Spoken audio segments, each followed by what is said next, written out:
اللہ نے اہل جہنم کا تذکرہ کیا کہ شیطان نے اللہ تعالیٰ سے ایک دعویٰ کیا تھا اللہ کے سامنے کہ میں تیرے بندوں کے سامنے گناہوں کو مزین کروں گا، برائی کو اچھا کر کے پیش کروں گا، سوائے تیرے خاص مخلص بندے، سیلیکٹڈ لوگ۔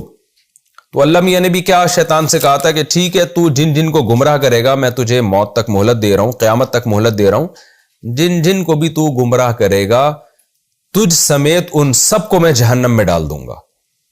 اور پھر اس جہنم کے بھی اللہ نے بتایا کہ 7 طبقات ہیں، 7 دروازے ہیں اس کے، تو سب کو تجھ سمیت جہنم میں ڈالوں گا۔ قرآن کی عادت ہے جہاں بھی قرآن وعید کی بات کرتا ہے اور برے لوگوں کے لیے جہنم کی آگ کا تذکرہ کرتا ہے، وہیں قرآن مایوسی سے بچانے کے لیے نیک لوگوں کے لیے جنت کی عیش و عشرت کا بھی تذکرہ کرتا ہے۔ یہ قرآن کی عادت ہے۔ تو اسی سنت کو پورا کرتے ہوئے اللہ رب العزت نے، جو اللہ کی عادت ہے، آگے جنتیوں کا بھی تذکرہ شروع کر دیا۔ اور وہ جنتیوں کا تذکرہ کیا شروع کیا؟ ان المتقین، بے شک پرہیزگار لوگ۔ پرہیزگار کا کیا مطلب؟ بار بار میں تقوی کو ڈیفائن کر چکا ہوں، ایکسپلین کر چکا ہوں کہ بچنے کو کہتے ہیں، یعنی برائیوں سے بچنے والے۔ تو ہم متقین کا آسان ترجمہ کریں گے برائیوں سے بچنے والے لوگ۔ فی جناتن، وہ باغات میں ہوں گے۔ جنات کو بھی میں ایکسپلین کر چکا ہوں، یہ کیسے بنا، یہ لفظ اس کا اصل مفہوم کیا ہے۔ وہ عیون، اور چشموں میں ہوں گے، پانی کی چشمے، آبشاریں۔ آپ کو پتہ ہے جو نیچرل بیوٹی دنیا میں آج بھی آبشاروں میں سمجھی جاتی ہے۔ 2 قسم کی بیوٹی دنیا میں سمجھی جاتی ہے، گرینری بہت زبردست ہو، پھل پھول بیل بوٹے خوبصورت، اور دوسری آبشاریں ہوں، پانی ہو بہتا ہوا۔ دنیا میں بہت سے ایسے مقامات ہیں جہاں خوبصورتی بہت ہے گرینری کی وجہ سے۔ جیسے آپ مری کی طرف چلے جائیں تو آپ کو بہت زیادہ وہاں گرینری نظر آئے گی، مگر آبشاریں اور چشمے بہتے ہوئے نظر نہیں آئیں گے۔ KPK کے بعض علاقوں میں آپ چلے جائیں یا دنیا کے بعض علاقوں میں چلے جائیں، وہاں گرینری نہیں ہے لیکن پانی کے چشمے اور آبشاریں اور شور بہت ہے۔ لیکن سب سے زیادہ بیوٹی اس جگہ میں ہوتی ہے جہاں بے تحاشا گرینری بھی ہو اور پھر آبشاریں بہتے ہوئے، جو ہے نا، ٹھنڈا پانی بہتا ہوا اور گرتی ہوئی آبشاریں بھی ہوں۔ تو اسی کو قرآن نے عیون سے تعبیر کیا اور جنات سے۔ جنات کا معنی باغات اور عیون کا معنی چشمے۔ تو اس لیے اللہ فرماتے ہیں کہ ہم نے پرہیزگار لوگوں کو، جو نیک اور پرہیزگار لوگ ہیں، وہ گھنے باغات میں بھی ہوں گے اور چشموں میں بھی ہوں گے، اور ان سے کہا جائے گا ادخلوہا، ان باغات میں جن میں آبشاریں بہ رہی ہیں، آبشاریں گر رہی ہیں، ان باغات میں داخل ہو جاؤ بسلام آمینین، 2 صفات کے ساتھ۔ جب بھی ہم دنیا میں کسی ایسے خوبصورت علاقے میں جاتے ہیں تو 2 چیزوں کا ہمیں ڈر بہرحال ہوتا ہے۔ وہ ڈر کیا ہوتا ہے؟ کہ یہاں ہمیں کوئی نقصان نہ ہو جائے، اور فیوچر کے بارے میں بھی ڈر رہے ہوتے ہیں کہ کہیں یہ چیزیں ہم سے چھین نہ لی جائیں۔ آج تو ہم اس علاقے میں ہیں، یہاں ہمیں گھر مل گیا، تو یہ گھر ہم سے کہیں چھین نہ جائے، یہ جگہ ہم سے کہیں چھین نہ لی جائے، یا کوئی ڈاکو ہم پہ حملہ نہ کر دے، یا سردی سے ہم مر نہ جائیں۔ بہت سارے خطرات ہوتے ہیں۔ تو اللہ نے فرمایا کہ متقین لوگوں سے کہا جائے گا کہ ان باغات میں داخل ہو جاؤ بسلام، اس وقت بھی تم ہر قسم کے شر سے محفوظ ہو، آمینین، آئندہ کے لیے بھی بے خوف۔ خوف فیوچر کی چیزوں کا ہوتا ہے، آئندہ بھی تمہیں کوئی خوف نہیں ہے، یعنی تم مطمئن ہوگے کہ یہ نعمت ہمیں ہمیشہ کے لیے ملی ہے، کبھی بھی ہم سے یہ نعمت چھینی نہیں جائے گی۔ تو یہ ہے امن اور سلامتی کا معنی، اس وقت بھی کوئی پریشانی تمہارے اوپر نہیں ہوگی، ہر پریشانیوں سے تم محفوظ۔ سلام کا معنی ہوتا ہے محفوظ، تو اب بھی محفوظ ہو اور آئندہ کے لیے بھی بے خوف ہو۔ وَنَزَعْنَا مَا فِي صُدُورِهِم مِّن غِلٍّ، اللہ فرماتے ہیں وہاں کا ماحول بھی محبت والا ہوگا جنتیوں کا، اور جنتیوں میں جو دنیا میں ان کے دل میں جو کینہ تھا، وہ کینہ ہم نزعنا، کھینچ کے باہر نکال دیں گے۔ دیکھیں قرآن کے عجیب الفاظ ہیں۔ اللہ تعالیٰ یہ بھی کہہ سکتے تھے کہ اخرجنا ما فی صدورہم من غل، کہ دنیا میں اہل ایمان اور نیک اعمال کرنے والوں کے دلوں میں اگر کوئی کینہ اور بغض تھا، کوئی نفرت تھی، تو ہم جنت میں اس کو نکال دیں گے، جنت میں ان کے درمیان محبت ہوگی۔ لیکن اللہ نے اخرجنا کا لفظ استعمال نہیں کیا، بلکہ یہ بلاغت ہے۔ نزعنا کا معنی ہوتا ہے کھینچ کے نکالنا۔ اس میں 2 طرح کی بلاغت ہے۔ ایک تو یہ ہے کہ بعض دفعہ اتنا زیادہ کینہ ہوتا ہے کہ دو نیک لوگوں کے درمیان بھی ایسی غلط فہمیاں ہو جاتی ہیں اور اتنی نفرت آپس میں ہو جاتی ہے کہ ایسا لگتا ہے کہ یہ نفرت اب ان کے درمیان میں ان میں نکل سکتی نہیں ہے. تو اللہ تعالیٰ فرماتے ہیں کہ جتنی بھی نفرت پیوست ہو گئی ہو نا، کیونکہ دیکھیں جب کوئی چیز کسی چیز کے ساتھ چپک جاتی ہے تو اس کو کھینچنا پڑتا ہے، نکالنا کافی نہیں ہوتا، یعنی طاقت کے ساتھ کھینچنا پڑتا ہے. تو گویا اس میں قرآن نے یہ بلاغت بیان کر دی کہ دنیا میں جنتیوں، جو دو ایسے شخص ہیں جنہوں نے جنت میں جانا ہے، لیکن یہ کہ ان کے دلوں میں آپس میں کسی وجہ سے شیطان نے غلط فہمی ڈال دی اور نفرت پیدا ہو گئی. غلط فہمیوں کی بیس پہ بھی ہو جاتی ہے، پروپیگنڈے کی بیس پہ بھی ہو جاتی ہے. دو اچھے بھلے نیک آدمی ہوتے ہیں لیکن بیچ میں کچھ شرارتی لوگوں نے آپس میں لڑوا دیا ہوتا ہے، غلط فہمیاں پھیلا دی ہوتی ہیں. تو اللہ فرماتے ہیں کہ اگر وہ اتنی شدید نفرت تھی کہ تم اس کے بارے میں یہ سمجھ رہے تھے کہ یہ نفرت تو ختم ہو ہی نہیں سکتی، تو ہم کیا کریں گے، نزعنا، اس کو کھینچ کے نکالیں گے ہم، تاکہ ان کے دل آپس میں صاف ہو جائیں اور جنت میں نفرت کا ماحول نہ ہو. تو ایک تو یہ بلاغت ہے کہ نزعنا کے لفظ سے اللہ نے یہ ہمیں بتایا کہ کسی نوعیت کی بھی نفرت ہو، کتنی ہی شدید ہو، وہ بھی نکل جائے گی جنت میں. اور دوسرا اس میں بلاغت یہ بھی ہے کہ تھوڑی سی بھی نفرت ہم نہیں چھوڑیں گے، کیونکہ جو چیز کھینچ کے نکالی جاتی ہے نا، اس کا ذرہ ذرہ ختم کر دیا جاتا ہے. تو نفرت اگر دنیا میں تھی، بہت زیادہ تھی، وہ بھی ختم ہوگی، اور اگر تھوڑی تھی تو اس کی بھی جڑیں بالکل ختم ہو جائیں گی، کیونکہ ہم نکالیں گے نہیں بلکہ ہم کھینچیں گے اس کو. تو یہ قرآن میں یہ بلاغت کی بات ہے. اور اس میں تیسری بات ہمیں یہ بھی پتہ چلتی ہے کہ دو نیک آدمی بھی آپس میں نفرت کر سکتے ہیں غلط فہمیوں کی بیس پہ. اس سے مشاجرات صحابہ کا بھی ہمیں پتہ چلتا ہے کہ صحابہ کے درمیان جو لڑائیاں ہوئی ہیں تو وہ لڑائیاں بھی کسی ذاتی بغض کی بیس پہ نہیں تھیں. اسی وجہ سے ہم ان دونوں طرح کے دونوں طرف جو فریق لڑنے والے تھے دونوں کو جنتی سمجھتے ہیں. اور ہمارے اسلاف نے انہی آیتوں سے استدلال کیا ہے کہ بھئی بعض دفعہ دو نیک لوگ ہوتے ہیں، ان کے درمیان نفرت پیدا ہو جاتی ہے. یہ نفرت کسی لالچ کی بیس پہ نہیں ہوتی، حکومت کی چاہت کی بیس پہ نہیں ہوتی، اور ذاتی عناد اور بغض کی بیس پہ نہیں ہوتی، بلکہ یہ نفرت کچھ لوگوں نے یا شیطان نے بیچ میں غلط فہمیاں پھیلا کر آپس میں نفرتیں پیدا کر دی ہوتی ہیں. اللہ کے علم میں یہ بات ہوتی ہے کہ یہ دونوں ٹھیک ہیں، یہ دونوں نیک ہیں.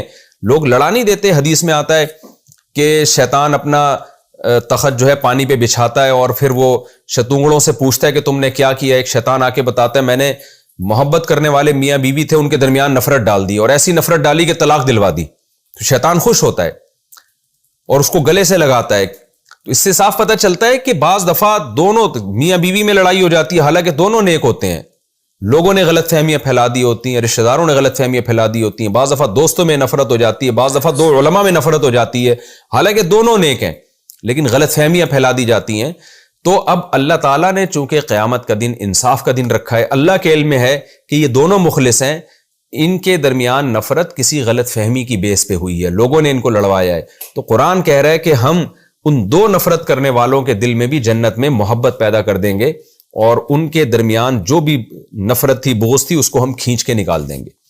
بعض روایات میں یہ مضمون ہے کہ حضرت علی رضی اللہ تعالیٰ عنہ کا جب حضرت معاویہ سے اختلاف ہوا اور لڑائی ہوئی تو حضرت علی یہ آیات پڑھا کرتے تھے کہ ان آیات میں یعنی اللہ نے ہمارے ان بھائیوں کا تذکرہ کیا. میں حضرت علی کے الفاظ اس کا مفہوم اپنے الفاظ میں بیان کر رہا ہوں. اور وہ آیات کی تلاوت کرتے تھے وَنَزَعْنَا مَا فِي صُدُورِهِم مِّن غِلٍّ إِخْوَانًا عَلَىٰ سُرُرٍ مُتَقَابِلِينَ، کہ ہمارا شمار انہی لوگوں میں ہے جن کے بارے میں قیامت کے دن اللہ تعالیٰ فرمائیں گے کہ میں نے ان کے دلوں میں آپس میں نفرت کو، بغض کو نکال دیا. یعنی وہ سمجھتے تھے کہ ان کو غلط فہمی ہے جس کی بیس پہ یہ ہم سے لڑ رہے ہیں. تو اس لیے حضرت علی رضی اللہ تعالیٰ عنہ نے کبھی بھی اپنے مخالف لڑنے والے صحابہ کو معاذ اللہ نقل کفر، گمراہ یا جہنمی قرار نہیں دیا، بلکہ حضرت علی ان کے بارے میں یہ فتویٰ دیا کرتے تھے کہ یہ وہ لوگ ہیں جن سے غلط فہمی ہوئی ہے، جن کو غلط گائیڈ کیا گیا ہے، اور ہم اس لیے لڑ رہے ہیں کیونکہ اللہ کا حکم ہے کہ جو بھی فریق جو خلیفہ وقت کی نافرمانی کرے گا تو اس کے خلاف لڑائی فرض ہے.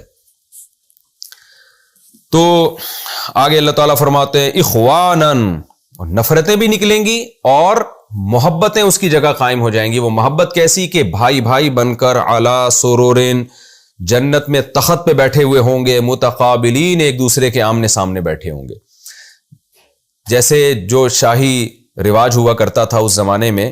قرآن مثالیں وہی دیتا ہے جو آسانی سے سمجھ میں آتی ہیں.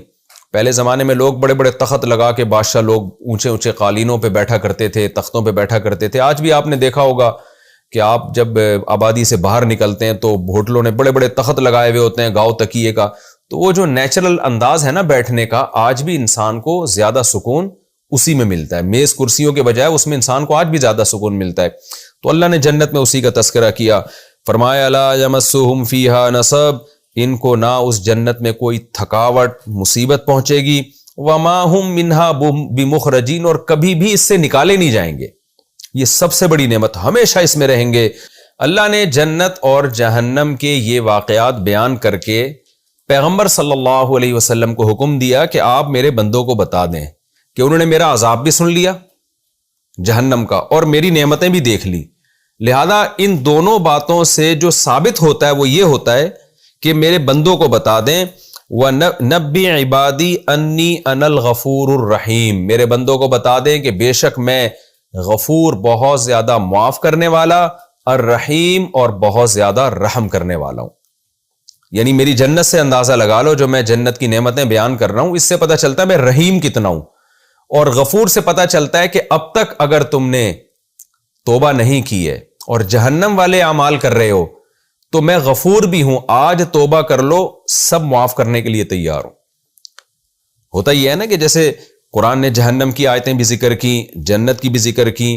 بہت سے لوگ گناہگار ہوتے ہیں، وہ سوچتے ہیں اب تو ہم نے ساری زندگی برائیوں میں گزار لی. یہاں قرآن کہہ رہا ہے کہ جو برائیوں سے بچنے والے لوگ ہیں ان کے لیے بہترین باغات ہیں، ہم تو اب تک برائیوں سے بچے ہی نہیں ہیں. تو فوراً اللہ نے اپنے پیغمبر سے فرمایا کہ آپ بتا دیں میرے بندوں کو کہ میں غفور ہوں، میں معاف کرنے والا ہوں. آج توبہ کر لیں تو تمہارا شمار بھی متقین میں ہو جائے گا. اور رحیم بھی ہوں. رحیم کا کیا مطلب؟ اتنا نوازوں گا کہ جس سے تمہیں پتہ چل جائے گا کہ رب اپنے بندوں پر بہت زیادہ رحم کرتا ہے، جیسے کہ جنت کی نعمتوں کا میں نے تذکرہ کیا. اور اگر یہ بات ان کی سمجھ میں نہیں آتی تو میرا ایک دوسرا پہلو بھی ہے. وہ پہلو کیا ہے؟ وَأَنَّ عَذَابِي، کہ میرا عذاب هُوَ الْعَذَابُ الْأَلِيمُ، وہ بڑا دردناک عذاب ہے.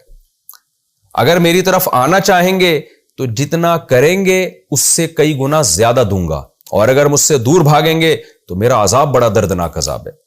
یہی اللہ تعالیٰ کی صفات ہیں کہ اس کا عذاب بھی بڑا سخت اور اس کا ثواب بھی بہت زبردست ہے.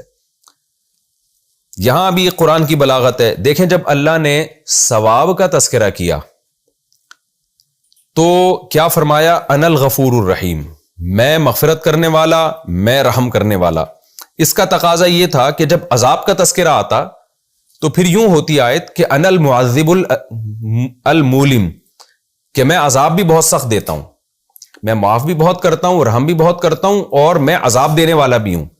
لیکن قرآن کی بلاغت دیکھیے اور اللہ کی رحمت کا غلبہ دیکھیے کہ جب رحمت کا ذکر آیا تو اللہ نے اپنی طرف نسبت کر دی کہ میں معاف کرنے والا ہوں اور میں رحم کرنے والا ہوں.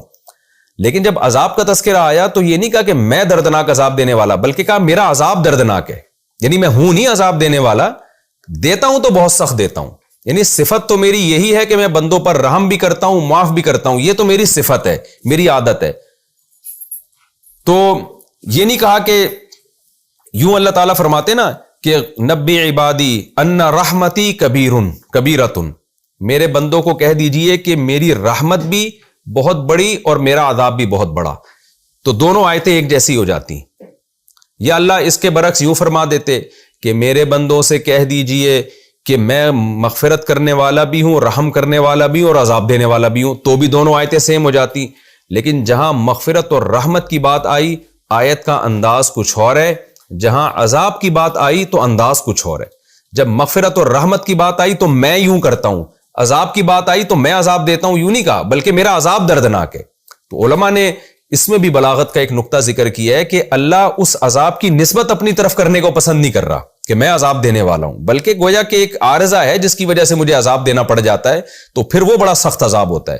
لیکن رحمت کی نسبت اللہ نے اپنی طرف کی. تو اس سے اسی حدیث کی تائید ہوتی ہے جس میں آتا ہے سبقت رحمتی علی غضبی. تو اللہ تعالیٰ نے یعنی دو طرح کے واقعات بیان کیے نا، جہنم بھی اور جنت بھی، ان کا تعلق ہے آخرت سے. تو آخرت میں جو جنت ملے گی اور جہنم ملے گی اس سے بھی یہ ثابت کیا کہ میرا عذاب بھی بڑا سخت اور میں غفور الرحیم بھی ہوں۔ اگلی آیتوں میں اللہ تعالیٰ دنیا کے 2 واقعات بیان کرتے ہیں، اس سے بھی یہ ثابت ہوگا کہ نبی عبادی انی انا الغفور الرحیم، کہ واقعی میں بڑا غفور الرحیم ہوں، کہ جیسے ابراہیم علیہ السلام کو ابراہیم علیہ السلام نے کچھ قربانیاں دیں، ان کو بڑھاپے میں اللہ نے اولاد عطا فرمائی، بیٹا عطا فرمایا جو پیغمبر، اور بیٹے کا بیٹا بھی پیغمبر، تو یہ اللہ کی رحمت کا ایک اظہار ہے۔ اور آگے پھر اللہ لوط علیہ السلام کا واقعہ بیان کریں گے کہ وہ لڑکوں سے بدفعلی کرتی تھی، اس قوم کو کیسے اللہ نے تباہ و برباد کیا۔ اس سے بھی ثابت ہو جائے گا کہ ان عذابی هو العذاب العلیم، کہ میرا عذاب بہت دردناک ہے۔ تو یہ ربط آپ کی سمجھ میں آ گیا ہوگا کہ 2 واقعات آخرت سے متعلق، جنت اور جہنم، جس سے پتہ چلتا ہے کہ اللہ کا عذاب دردناک اور اللہ غفور الرحیم ہے، اور 2 واقعات دنیا میں، یعنی صرف آخرت میں نہیں، دنیا میں بھی بعض دفعہ ایسا ہو جاتا ہے کہ جو اچھا عمل کرتا ہے اللہ اسے بہت زیادہ دنیا میں نوازتے ہیں، جیسے ابراہیم علیہ السلام، اور جو برا عمل کرتا ہے بہت سخت